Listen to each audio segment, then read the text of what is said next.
I stayed. He's a Pearl Harbor survivor, and could you please state your name George Lunsford. and your rank? Well, I retired as chief gunner's mate, but I was third class gunner's mate when the war started at Pearl Harbor. What was your serial number? 368-4969. And how old were you when you enlisted? I was 23 when I enlisted, and 24, I think, when the attack started. Okay. What ship were you on? I was on the USS Conyngham, the DD-371 destroyer. Where were you at the time of the attack? I was on board ship at Pearl, on that ship. How long did the attack last? Well, off and on for about 2 hours, as far as I can remember. That would be real close to it. Who were some of the allies? Some of our allies, well, we weren't actually at war until after that happened. So I don't guess we actually had any allies as far as fighting with them or anything when at that time. We did furnish them with goods, though, and weapons. England and Russia. Who signed the treaties? Who signed the treaty? Yeah. Well, let me think. I wasn't there at the treaty when it was signed, but Nimitz, Admiral Nimitz, and General MacArthur, Douglas MacArthur. And I don't really remember all the rest. I'd have to look it up to tell you that. That was Can you give us your account of what actually happened during the attack?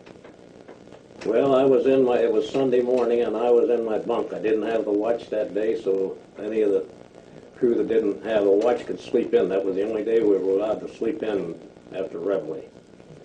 And I was one of the one of the section duty sections that didn't have the watch. So I was sleeping in when the attack started, and that's what woke me up. The ship kind of vibrating, and concussion from the Arizona was blowed up. We were about 2 blocks, the equivalent of 2 city blocks probably from her when she got hit, and that's what woke me up, I'm sure, and brought me out of my bunk. Anyway, I was in gunnery and a pointer on the 5-inch 38 anti-aircraft mount, and I went up to my station right away, and everything was under lock and key as far as the magazines, and the ready boxes on top side went, and we had to break all the locks because somebody didn't remember where they had the keys at. The captain of the ship, who was ashore, and the duty officer, the only two that could carry the keys to the ammunition lockers at that time, and magazines. So we had to break everything before we could start firing, and that happened on quite a few ships, I'm sure. And anyway, it was probably, I would say, 30 minutes after the attack started before we actually fired live service ammo. We fired out the practice ammo to start with, which wouldn't have done anything except on a direct hit, which is very hard to do on an aircraft that's flying 300 and some miles an hour. And we had about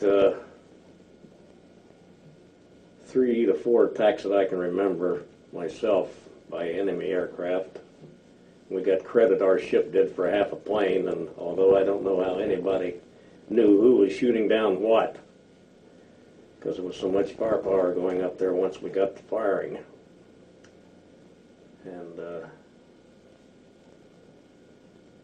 that went on, like I say, for 2 or 3 hours, and before it calmed down, and we got a chance to get underway later on that afternoon, and moved from the nest that we went in and went alongside the fuel dock over there to take on fuel prior to getting ready to go to sea. And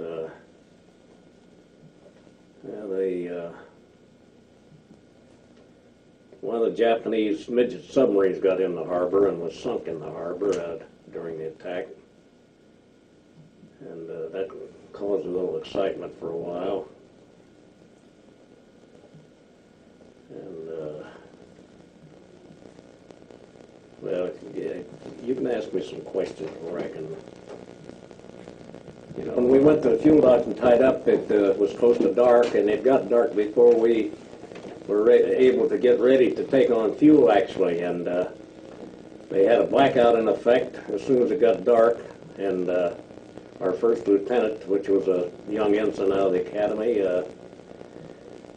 didn't think, and he jumped up on the one of the ready boxes back on the stern with number 5 mount, and he turned on his flashlight so he could see what was going on the dock. And as soon as he did, why, the Marines and soldiers and probably sailors too opened fire on us from the shore, and we all had to hit for cover. And where I was at, why, the nearest cover was the after house, they called it, and as fast as we had opened the dogs on one of them steel doors to get in, why, somebody inside had closed them up, so we never did get in. That was one of the things that happened, which was kind of scary, I guess, at the time, but kind of funny, too, in a way. One of the second-class gunners, mate by the name of Gorsuch, had to reach up and yank that officer off of there to get him to turn the light out. He froze. The officer froze on the spot when they opened fire. But anyway, we got underway the next morning and went out on patrol, and that night on patrol we come close to ramming one of our own destroyers out there, which I think was the Reid, if I remember right. And came back in the next day, and we went to West Loch and took on ammunition. Some of us did, went in 50-foot motor launches and replenished our service ammo, and we came back. And the third day, we got underway with a task force looking for the Japanese fleet. We went out to the Coral Sea area and other places, and the only thing we ever made contact with was Japanese submarines a few times. Picked them up. But, that was the main thing immediately after Pearl Harbor that I remember the best. And the Jap, well, let him go ahead and ask a question that he wants to ask now. As a member of the armed forces at the time of attack, do you have any opinion on why the Japanese attacked Pearl Harbor? Well, to the best of my knowledge, the Japanese were a small island country, and they were overpopulated. They had to import most of their goods that they, especially steel and oil, things like that, in order to exist. And they were, I guess, determined to expand and be able to do that. And from what I was told by our commanding officer before, during the months prior to that attack, he used to get us together, the crew, and tell us how he was going to be at war any day with the Japanese, and to be ready. He had us drill a lot in our own time, and we thought we were pretty ready by the time that attack did happen. But the word did not get passed around when it happened, and as a result, there was a lot of lives lost and a lot of men crippled up for life. And I don't know why it ever happened, why that word wasn't sent around is what I can't figure out. I've always thought it was right back in Washington was the cause of it. Because they knew we was going to be at war, and they made us lock up all of our service ammo and our firing locks for our gun mounts prior to entering port all the time. So that's another reason we weren't ready when the attack started. Hitler, I think, influenced them somewhat by promising them a certain amount of aircraft and everything, aircraft that they could use, which he never did come up with, I don't think.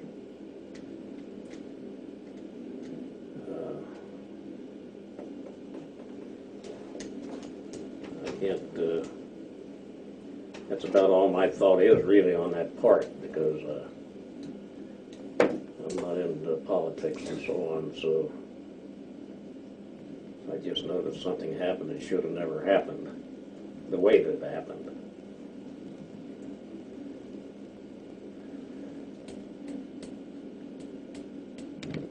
Of course, was wrong for attacking, but it would have, like I say, they would have never done a damage, and very few lives would have ever been lost if that word had been passed around when they were on their way in. They were 700 and some miles at sea when the word was first sent in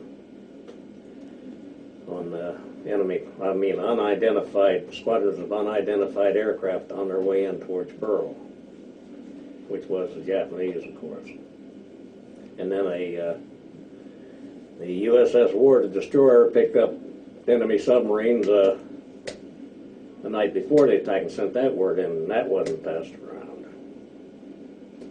So, everybody has to take it from there on what they think about it, what happened overall. I think personally it was back in Washington, a good part of it. Because it make the American public war-minded, I think. That's about as much as I want to go in on that.